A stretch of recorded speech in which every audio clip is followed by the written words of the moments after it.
Metawhore, my cock, don't talk politics. From a female standpoint of view, I mean, look at the picture, you look at the title, most girls are just gonna be like, absolutely not. But honestly, like, you give it a chance. Take a look at it, read the whole book.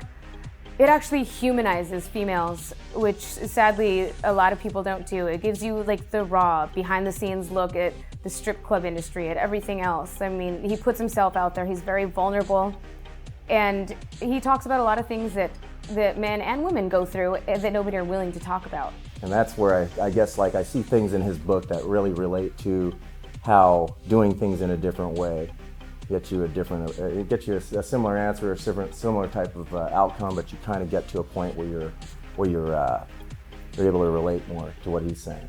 And the book actually writes it in ways where you're just like, oh my God. He talks about, I mean, everything from the childhood part of being parenting to the part of parts of when the first time you masturbated, or the first time you got a girl that you were messing around with, and she's got a stinky snatch.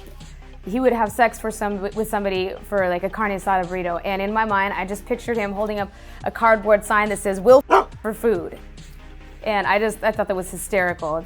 You need to walk your talk. You must give value by expanding a woman's idea of pleasure. You must open her mind to the possibilities outside socially conditioned norms. In other words, you better brains out. It makes me feel sexy when a guy takes control over me and shows he's really into my body and not scared to explore it. Anytime if I'm gonna read a book, I start kind of browsing through it. Usually I read like the first page or two, if it catches my eye, it does.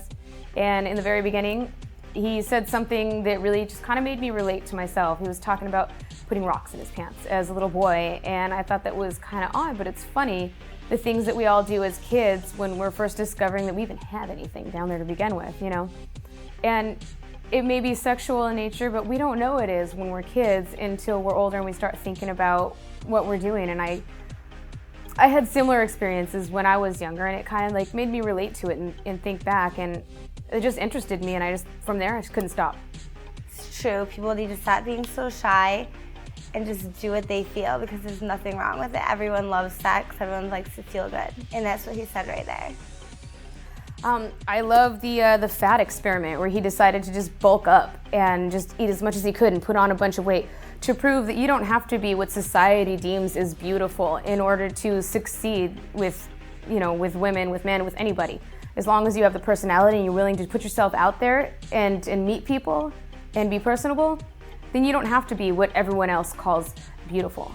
And the fact that he actually put weight on to prove that fact is awesome. Metawhore, my cock, don't talk politics.